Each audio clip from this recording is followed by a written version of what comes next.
Abay, maganda nga naman, kaya pala dinadayo are. Kaya pala rin pinapasyalan ng marami. Ganda ng view ko ah. Sarap sa mata. Yo! Tara, papagayo naman! Sa mga hindi nakakaalam, dito sa Batangas ang tawag ay papagayo. Sa inyo naman ay saranggola, ano? What? Paano ka hindi pagbibigyan? Basta mga gamit bagong sibol ay nuknukan akuan. Pag di na pagbigyan.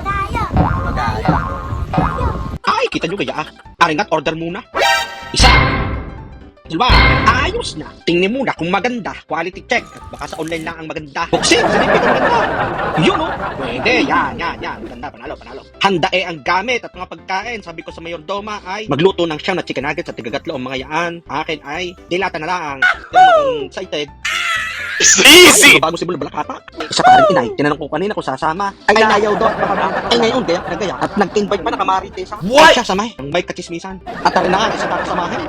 Buno magaling. Habol sa walang baik. Apat, habol ni Mayordoma. Patikar na, para nakawala sa aula.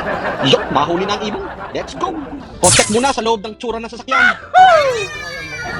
Ako'y mauutas sa inay. Sa loob ng sasakyan. Ay, nakadali-dali na naman. Maraming ayaman saan? Sa nagpa-plug na kaya? Pa-plug. Ay, marami pala naman ayaman sa pagpa-plug. Kaya kayo, kung gusto nyo yumaman, mag-plug na rin kayo, ha? Mauutas ka, tatawa. O, bati muna mga batutang are at solid followers daw mga are. Say hi na! Yun o! Hinto muna at may sasama raw, rin nakabalik. Ay siya, si Utoy, doon na lang tayo padagpo. Ay naalaala ko, kulang nga pala kami sa pagkait, biglang may mga nagsamahan. Buti na at may nadaan ng manukan. Bibili ng kanin at baka magkulang tuloy ako. Yun o, ayos na rin. Ako'y tuwan-tuwa din sa dating day. Isa ari sa pinakamagandang ginawa ng Batangas, ring bypass. Kawasay, alam mo na yung traffic, Pabawan, Batangas. Kung gusto mong umiwas, din ka sa bypass. Ay lahat ay milagro sa din sa Laurel, sa Bayana, sa San Antonio, sa Bawa, sa Santa Rita. Lahat ang labas ay din sa bypass. Ay pagkakanan ay Pabayan. Kaliwa, Pabawan.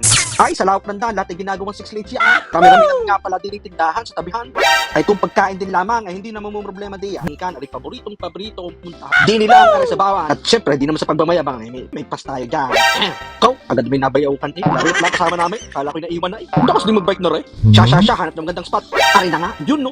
Sabi ko nga sa mga batuta, sabit lang hat. Tingnan ko lang ilog na ginawa din eh. Ganda daw arit, dinadayo are. Abay, maganda nga naman, kaya pala dinadayo are. Kaya pala rin pinapasyalan ng marami. Kung baga sa babae, ay mayabo are. Siya, tara, gagabihin. Siyempre, dini tayo sa paborito nating puntahan. Gustong gusto ko are, sa Kalabaw pa lamang, welcome na agad kami. Tingnan, maganda din eh.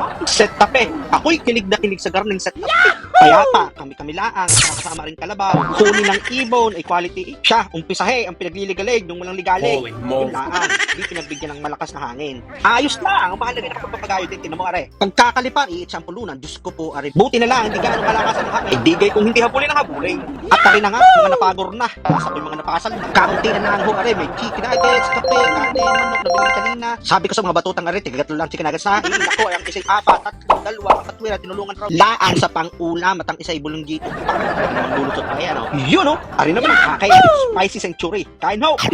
At panghuli, ang dinadayo ko talaga ay di aring magandang sunset din eh. Tingnan.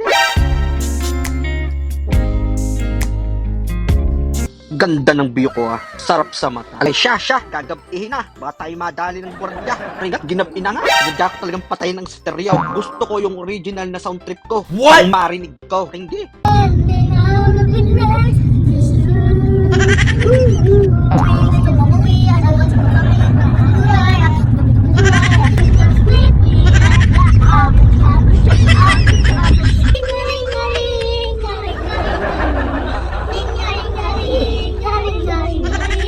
Mga utat. Ari naman ganay, magautan naman agad. Walang masagalan. Sabi sa inyo no CD player, no USB player, no problem. You know? Kapag stress ka na, pagod ka na, pahinga muna. Pahingahan naman. Pero wag ka lang bibitaw at talo ka. Dito ko na-realize ang kahalagahan ng financial freedom. Di lahat nabibiyayaan yan. Pero di ko sinasabing sambahin nyo yan ha. Ang akin lang, ibalanse natin yan. May oras para sa lahat. Oras sa trabaho, oras sa pamilya, lalo kapag nasa malayo ka. Noon, para magtrabaho. Kapag nabigyan ka ng pagkakataon, sulitin mo sa pamilya mo. Di man madalas, mahalaga na refresh ka, umiti ka, at napaka-importante na banding mo sila. At di nila yan malilimutan kailanman. Kahit di ka garbuhan, basta alam mong ikatataba ng puso nila, masaya na. Tandaan mo, libre ang lumungkot, libre rin ang sumaya. Ang tanong lang, saan ka sa dalawa? Siyempre, laging din tayo sumasaya. Tanging pamilya mo lang talaga magpapangiti uli sa'yo sa nalulungkot mong mundo. Tama ga? At ang pinaka-importante kung gusto niyong yumaman, Maraming ayaman saan? Sa nagpa-plug na kaya? Pa-plug. kaya kung ako sa inyo, mag-vlog na rin kayo.